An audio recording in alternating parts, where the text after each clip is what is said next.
She is lying in a field. Her body is cut in half. Her skin is pale. Her mouth is frozen in a smile that is not real. Cars pass by. People think she is a store dummy. Then someone screams. You're watching an unbelievable true story, where we only tell real stories. Not to scare you, but to prepare you. This happened in Los Angeles. January 1947. Winter morning. Cold air. The grass is wet. Her name was Elizabeth Short. Most people called her the Black Dahlia. She was 22 years old. She wanted to be an actress. She wanted a big life. Elizabeth moved from place to place. She stayed with friends. She trusted strangers too fast. She liked to dress nice. She liked to be seen. Someone noticed her. Someone watched her. Someone waited. The mistake was simple. She went out with the wrong person. She believed words. She got into a car. She did not come back. A mother and her child found her body while walking. They thought it was a joke at first. It was not. Police came fast. Reporters came faster. Her face was everywhere. Her name sold papers. Her pain became a headline. Letters came to the police. The killer teased them. Dozens of suspects followed. Doctors, actors, lies stacked on lies. No one was charged. No one went to jail. The case went cold. According to the FBI, fewer than 50% of homicide cases in the U.S. are solved. FBI 2022. Elizabeth's case is still one of them. This is why safety matters. Simple habits save lives. Learning how to spot danger. Learning how to say no. A basic self-defense or safety course can help. Not to fight, to leave early. This story is not about gore. It is about choices. It is about trust. It is about a city that looked away. And the biggest question still sits there. After all these years, who killed Elizabeth Short? She was found at 7 a.m. The sky was gray. The ground wet. Her body was cut in half at the waist. Her arms were straight out. Her fingers stiff. Her lips bright red. The skin on her face was pale, almost white. The mouth was wide. The smile was wrong. It made people shiver. Her name was Elizabeth Short. She was 22 years old. She grew up in Boston. She moved around a lot with her family. Her parents divorced when she was young. Her mother was strict. Her father was quiet. Elizabeth loved attention. She loved to dress up. She wanted to be famous. She wanted to be on the screen. She wanted people to see her. She moved to Los Angeles in 1946. The city was big. The city was crowded. The winters were cool. She stayed with friends. She stayed in cheap hotels. She worked small jobs. She was always trying to get noticed. She went to clubs. She met men. Some are friendly. Some are dangerous. She did not know the difference. On the night she died, she was seen downtown. She walked streets alone. She wore a black dress. She wore red lipstick.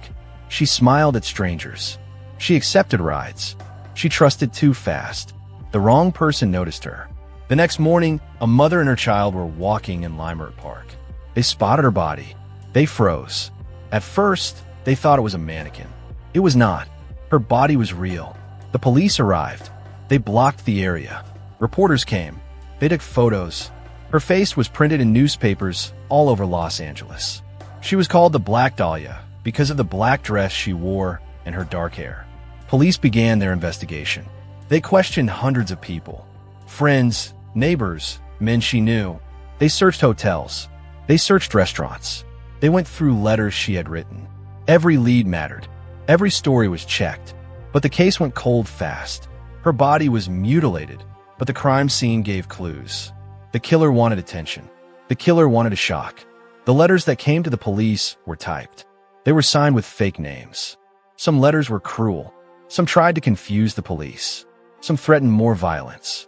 The police had many suspects. Some were famous. Some were doctors. Some were actors. Some were men she met on the street.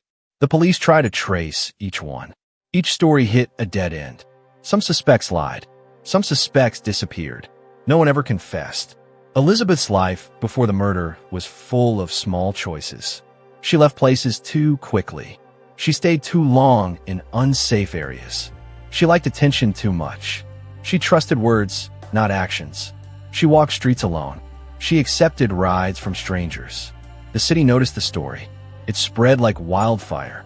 Everyone had an opinion. The press printed wild guesses. Some said she was careless. Some said she was cursed. Some said it was fate. But the truth was, someone wanted her dead. And that person was smart, careful, cold. Even today, Elizabeth Short is remembered. Her story is taught in police classes. Her story is studied by writers. Her story is a warning about trust, about attention, about being alone in a city that does not care. This story is based on real events reported by police and news sources. According to the FBI, fewer than half of all homicide cases in the U.S. are ever solved. FBI 2022. Elizabeth's murder is still one of them. Some lessons are soft but important. Being careful does not mean living in fear. Learning to notice danger helps. A self-defense or safety course can teach small ways to protect yourself. Not to fight, to leave fast, to survive. The investigation lasted months. Police followed tips from citizens. They questioned men in bars. They checked photographs of strangers. They dug through hotel records. They interviewed friends and family. The media pressured them for answers. Every lead ended in frustration. Some people claimed to know the killer. Some people lied to get attention. Some tried to scare the police. No one was ever charged. No one in jail. No one paid for what they did. The city mourned. Her funeral was small. Few attended. Her life was cut short. Her dreams died with her. Her story became legend. The Black Dahlia became more than a girl. She became a symbol. And the big question still sits there. Who killed Elizabeth Short? Was it someone she knew? Was it a stranger? Did they leave because they feared capture? Did they want fame? No one will ever know for sure. Only her story remains. A reminder of how fragile life can be and how a single choice can change everything. Her smile in those last moments was frozen. Her life ended too soon. And yet, her story teaches us to be careful, to notice signs, to trust our gut, to survive. In the next batch, we will go deeper into the timeline. We will follow Elizabeth day by day. Every movement, every conversation, every small step that led to that cold January morning. This is the Black Dahlia Murder. Los Angeles, 1947. A story of trust, danger, and an unsolved crime that still chills the city. Elizabeth Short woke up in a small apartment. The winter sun barely reached the streets. The heater made a low hum. She dressed quickly. She chose a black coat, red lipstick, hair in waves. She checked the mirror. A smile small. She wanted to be noticed. She left the apartment. The streets were wet. The smell of cold and smoke filled the air. She walked to a bus stop. She waited. She watched people pass. Some smiled at her. Some ignored her. She liked the attention, even small. She was careful with men she didn't know, sometimes. Elizabeth wanted work. Small jobs, restaurant work, modeling shoots. She moved quickly between places. She never stayed long. She liked freedom. She liked new faces. She liked Los Angeles for the excitement. But the city had danger, and she didn't always see it. On December nights, she went to bars. She wore short dresses. She laughed at jokes. She danced alone sometimes. She left with men she barely knew. She told herself she was careful. She thought she could handle it. But the streets had men who wanted more than a dance. Men who wanted control. Men who wanted power. Friends noticed her habits. Some warned her. Some said she moved too fast. She brushed it off. She wanted to be independent. She wanted to be free. She wanted to make her own choices. In late December 1946, she stayed at a cheap hotel downtown. She made phone calls to friends. She asked about acting jobs. She asked about rides. She wrote letters to family. She laughed at jokes on the phone. She hid her fear of being alone. She hid her doubt that someone was watching her. The night before she died, she went to a party. It was small.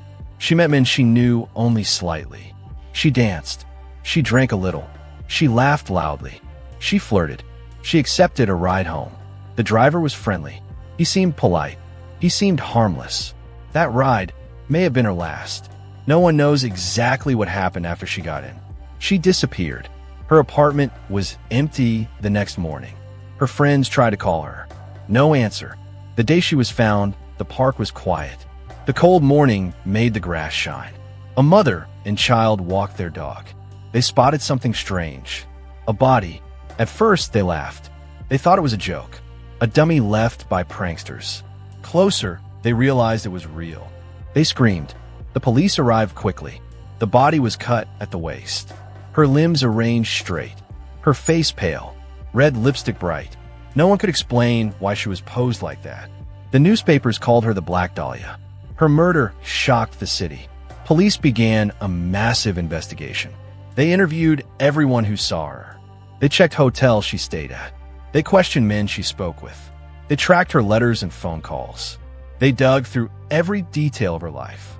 Letters arrived at the police station. Typed letters, signed with false names. Some taunted the police. Some claimed to be the killer.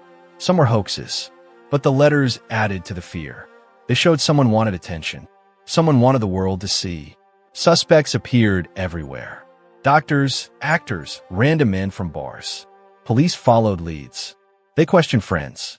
They checked alibis. No one confessed. No one admitted guilt. The case went cold.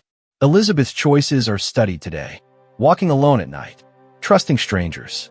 Being young and ambitious. She did not deserve to die, but her story teaches lessons. The city noticed. Newspapers printed every detail. Some called her careless. Some said fate did it. Some people were cruel. Some people mourned. Police files show hundreds of tips. Each tip a hope. Each tip a dead end. Investigators tried handwriting experts. They tried fingerprint experts. They tried everything known at the time. Nothing led to a conviction. Even in 1947, the FBI noted Los Angeles murders were rising. Violent crime in big cities was higher than in rural areas. FBI, 1947. Elizabeth's case stood out, not because of numbers, but because of the horror, the planning, the attention it received. Her life before death was full of moments. Waking early, going to work, meeting friends, calling family, laughing at small jokes, going out at night, making choices. Her last choices became lessons. How to notice danger, how to be cautious, how to trust instincts. Learning basic safety skills matters. A self-defense course is not just fighting. It is awareness. It is survival. The Black Dahlia's story continues to haunt. Writers retell it. Detectives study it. Her photo is in books. Her name is known worldwide. Her death is a warning. Even small choices matter. Even brief trust can be deadly. Even a city full of people can hide a killer. This is only the beginning. The next batch will follow the investigation deeper. We will track police work. We will track suspects. We will track letters, clues, and lies. We will explore how a city tried and failed to catch a killer. Elizabeth Short wanted a dream. She wanted a life in the spotlight. She wanted to be seen. But the city and a dangerous person ended it too soon. The Black Dahlia Murder is more than a headline. It is a story of life, trust, danger, and the unsolved mystery that still chills Los Angeles. Police worked fast after Elizabeth Short's body was found. Officers cordoned off the area. They took photographs. They examined every detail. Footprints, broken grass, everything mattered. Detectives asked neighbors and pedestrians, "Did you see her last night? Did anyone approach her? Did you hear screams?" People shook their heads. Some said yes. Some gave wrong descriptions. The trail was confusing. The letters started arriving soon. Typed letters, signed with fake names. Some claimed to be the killer. Some threatened more violence. Some told lies to confuse police. They were cruel. They were teasing. Some letters described the murder in detail. Investigators compared handwriting. They compared typing style. Nothing matched. Hundreds of suspects appeared. Friends of Elizabeth. Men she met in bars. People who worked with her. Even famous actors. Doctors. Strangers. The police interviewed each one. Many lied. Many had alibis. Some vanished. No one ever confessed. The press made her story explode. Newspapers printed her face. They called her the Black Dahlia. They described her clothes. They described the crime. They asked questions. Who killed her? People bought newspapers. They whispered on the streets. Everyone had an opinion. Detectives worked day and night. They rechecked hotel records. They checked car registrations. They went through letters again. They interviewed anyone who might know her. Even small details were important. Her life became a puzzle. Some suspects were carefully watched. Police checked their homes. They interviewed co-workers. They traced movements, but no one led directly to the killer. Clues dried up. Evidence was scarce. The case slowed. Some detectives thought it was someone Elizabeth trusted, someone who knew her routines, someone who could lure her. Others thought it was a stranger, someone violent, someone who wanted fame, someone who liked attention. The letters made that clear. The city was terrified. Women walked streets more carefully. They stayed in groups. They avoided night travel. The story became a warning. Even today, people study the murder. Elizabeth's friends remembered her well. She was lively, funny, talkative. She liked to dress up. She wanted to be noticed. She wanted to be famous. She wanted to live. Her last days were full of ordinary moments. Calling friends, going out, laughing, walking the streets. The crime scene was studied for months. Police found no murder weapon, no fingerprints, no confession. The killer left nothing, only the body and the letters. Some suspects were arrested temporarily. Some were released. Some were questioned for weeks. No trial, no conviction. The killer walked free. Elizabeth's murder became a legend. Writers, detectives, journalists studied it. It was a story of a young woman who wanted more. A story of trust. A story of danger. A story of a city that failed to protect her. Her face is remembered. Her story is repeated. Her murder is studied. Her choices are lessons. Small choices. Simple safety steps. Learning to notice danger. Learning to leave early. Learning self-defense can save lives. Even decades later, people try to solve it. Books are written. Films are made. Podcasts discuss suspects. Forensic experts analyze letters. New evidence is looked at. The killer remains unknown. Statistics show unsolved homicides still exist. In 2022, the FBI reported only about 47% of homicides in the U.S. are solved. FBI 2022. Elizabeth Short's murder is one of them. Her life reminds people of the fragility of safety. She wanted to be free. She wanted to explore. She wanted attention. She wanted to live her dream. But the streets, the city, and the killer ended it too soon. The Black Dahlia murder is not just a crime. It is a lesson. It is a warning. It is a story of choices, trust, and danger. It is a story of loss. Even today, people walk by her last known places. They whisper her name. They wonder. They remember. Who killed Elizabeth Short? The city may never know. The investigation left scars. For police, for reporters, for family, for friends, for women who saw the headlines. Letters, photos, police files all remain evidence. Evidence that tells a story, not just a murder, but of a young woman's life. This is why safety matters. Small habits, watching surroundings, avoiding danger, learning basic self-defense, not to fight, to survive. The Black Dahlia murder shocked Los Angeles. It shocked the country. It shocked the world. The killer was smart. The killer disappeared. The story is still alive.